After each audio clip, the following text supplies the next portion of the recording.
Nous parlons maintenant du Nigeria. Mamadou Buhari s'est rendu à Maïdougouri. Est-ce la lutte contre Boko Haram qui se poursuit ou juste un coup de campagne? En tout cas, le président donc était ce mercredi à Maïdougouri aux avant-postes de la guerre contre Maïdougouri, donc aux avant-postes de la guerre contre le groupe djihadiste Boko Haram dans le nord-est du Nigeria, où les attaques d'envergure contre l'armée se sont multipliées ces derniers mois. Le président Buhari doit y ouvrir la conférence annuelle des chefs d'état-major des armées ce 28 novembre. C'est la présidence qui annonce cela sur son compte Twitter et une fois sur place, Mamadou Buhari a fait cette déclaration que le groupe Boko Haram devrait être éliminé de la surface de la terre. Des progrès remarquables ont été faits pour rétablir la sécurité dans le nord-est depuis 2015, date à laquelle notre gouvernement est arrivé au pouvoir, a-t-il lancé au Russe Donkovi. Mamadou Buhari reprend ces slogans qui l'ont porté au pouvoir, on dirait. Oui, je pense que M. Buhari manque de sérieux. Je pense que à un moment, je pense que le Nigeria est victime d'une génération d'anciens militaires et d'hommes politiques d'un certain âge qui n'ont pas envie de passer le relais. Voilà, c'est ce que je dirais. Le problème de Boko Haram, c'est un problème sur lequel on s'arrange à nous mésinformer parce que jusqu'à présent, on a du mal à comprendre comment la grande armée nigériane, l'ensemble des pays que sont le Niger, le Tchad et le Cameroun, avec tout l'appui que peuvent leur apporter les groupes militaires français et américains, n'arrivent. Ils n'arrivent pas à mettre ce groupe hors d'état de nuire. On ne sait toujours pas comment ils s'équipent, on ne sait toujours pas où est-ce qu'ils prennent leur retraite, on ne sait toujours pas, le réel objectif de ce groupe. On a donné beaucoup de prétentions, tout ça, mais on ne comprend toujours pas le processus. Et M. Buhari joue beaucoup. Il joue beaucoup sur le volet sécuritaire de sa campagne pour la simple raison peut-être qu'il est musulman et que la plupart des communautés musulmanes se trouvent au nord du Nigeria. Donc on sent qu'il cherche cet appui-là. Mais je pense que à un moment, peut-être comme l'a dit M. Olusegun Obasanjo, encore que il lui aussi a des prétentions, ne serait-ce que par rapport à son parti. Je pense qu'à un moment, oui, il faut qu'un certain nombre d'hommes politiques africains comprennent qu'il y a un temps pour tout. À un moment, il faut pouvoir accepter de passer à autre chose. Un peu comme, je pense au Bénin, on a vu M. Thierry qui à un moment s'est dit, mais voilà, j'ai atteint un certain âge, j'ai atteint un certain niveau d'expertise, je peux laisser la place à de plus jeunes, je peux transmettre à des plus jeunes, ils peuvent poursuivre un certain nombre de mes chevaux de bataille, et voilà quoi. Donc pour moi, les personnalités comme M. Buhari, personnellement, me fatiguent. On a eu malheureusement, au cas de Cameroun, on a eu M. Biya, je pense qu'il a un certain âge. Je pense qu'à un moment, en Algérie, on a M. Bouteflika. On a en Côte d'Ivoire M. Ouattara qui dandine, qui ne sait pas s'il restera ou ne restera pas. On a la bonne nouvelle de la Mauritanie, où on a un président qui, malgré tout le soutien, ce qui est rare, le soutien de la base, comme c'est le mot à la mode, le soutien de la base, qui dit il n'est pas question, moi je suis venu pour mon temps, je termine et puis tranquille, je m'en vais. Donc à un moment, je pense que M. Buhari gagnerait à un moment à faire une super belle œuvre en disant je me retire et je laisse à des plus jeunes, à une jeunesse dynamique nigériane, le soin de poursuivre la tâche. En tout cas, Credo, une chose est sûre, Buhari est en campagne pour se faire élire. Et s'il est à Maïdougouri, c'est tout sauf pour véritablement le combat contre Boko Haram. C'est plus pour la campagne, c'est ça? Non, mais moi, j'irai loin donc pour dire que M. Buhari fait du pipeau. Donc c'est quelqu'un qui a fait des promesses électorales qu'il n'a pas tenues. Donc dès qu'il a accédé au pouvoir, donc il a oublié ce combat contre Boko Haram. Donc on dirait même... Est-ce qu'il a oublié ou bien la réalité était tout autre? Non, mais lorsque en période électorale, vous faites des promesses démagogiques, ce que vous ne pouvez pas faire, la façon dont il a présenté la chose, donc c'est comme si s'il arrivait au pouvoir, donc du jour au lendemain, donc on ne parlerait plus de Boko Haram. Il a donné cette assurance-là. Et les gens, naïvement, sont passés militaires. Donc les gens ont cru. en ça et autres là. Mais on a vu qu'à un certain moment, M. Buhari ne faisait pas l'affaire et autres là. Maintenant, comme il est en campagne électorale, en pré-campagne électorale, donc voilà le monsieur, parce que c'est que le combat contre Boko Haram tient beaucoup aux Nigérians qui veulent vivre en dehors de Boko Haram. Donc il est en train de surfer sur cela pour faire sa propagande politique et autres là. Mais je crois que le problème de Boko Haram a fait le bilan médical sur le plan politique de M. Buhari pour dire que c'est quelqu'un qui tient des invectives, mais c'est quelqu'un qui n'a pas les moyens de sa politique. Donc il fait rien que du pipeau et c'est quelqu'un qui fait des promesses assez démagogiques. Et lorsque nous avons vu la campagne, toutes les promesses qui ont amené M. Buhari à la présidence du Nigeria, donc on peut dire que le gars a beaucoup plus surfé sur ce qu'on appelle la propagande politique. Est-ce que, Francisco, les Nigériens vont encore se faire avoir cette fois-ci par Buhari? En fait, le terrorisme n'a pas commencé par Buhari.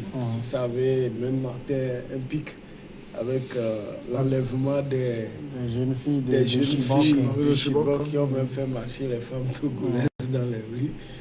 Et donc, en fait, je crois que les Nigériens ont trouvé quand même en la personne, étant donné qu'il était un ancien général, la personne pour ressources et pouvant venir à bout de Boko Haram.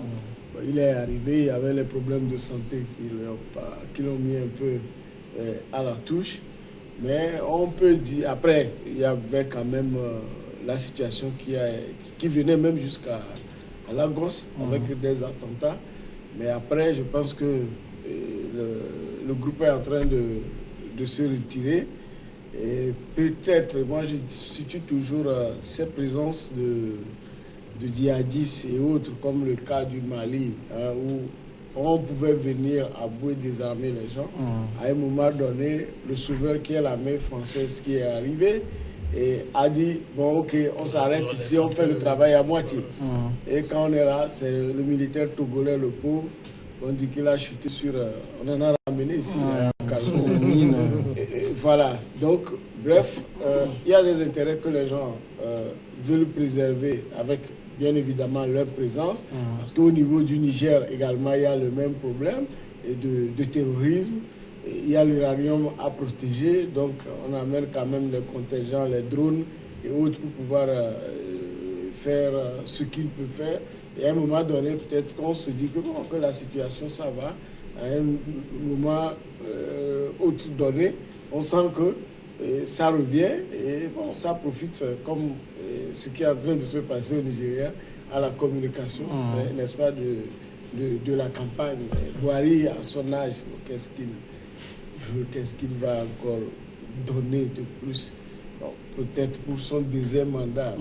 Ici, au moins, rendons grâce à Dieu qui n'est pas en train de faire la chasse à ses opposants, mais plutôt, en fait, à ses opposants politiques. Et voilà, il est maintenant dans ça aussi, on l'accuse de ça, dans sa lutte contre la corruption. On l'accuse de ne cibler que ses opposants. Oui, bon, on connaît, la corruption, c'est la gangrène. Et on souhaite que les choses soient faites de façon normale, c'est-à-dire que la justice se saisisse véritablement du dossier et qu'on sente qu'effectivement la personne a fauté et autres. Et si la personne a fauté, que la personne subisse la rigueur de la loi. La rigueur de la loi. Et puis la rigueur de la loi ne veut pas dire forcément faire la prison. Mais je dis toujours, quand on prend un homme d'affaires, on le met en prison et on ferme son entreprise, on fait plus de mal. Donc il y a d'autres dispositions. Nous avons vu par exemple des affaires en Europe où les gens sont en liberté, qui continuent de faire leurs affaires. Mais s'il y a lieu de rembourser, ils remboursent tout ce qu'ils ont pu voler. Donc, disons aujourd'hui, Buhari, peut-être, c'est comme Credo l'a dit, c'est le terrorisme qui tient à cœur au Nigeria. Donc, à l'approche des élections, il faut susciter, organiser une grande manifestation comme ce qui est en train de se faire en réunion des chefs d'état-major. Donc, en pleine période électorale. Il y a aussi une chose que je ne perds pas de vue, et c'est le discours d'Emmanuel Macron au Nigeria, qui disait que après, sauf si j'ai mal entendu, que après les élections, disons de 2019, au Nigeria, le Nigeria aura beaucoup de rôle à jouer dans la crise togolaise.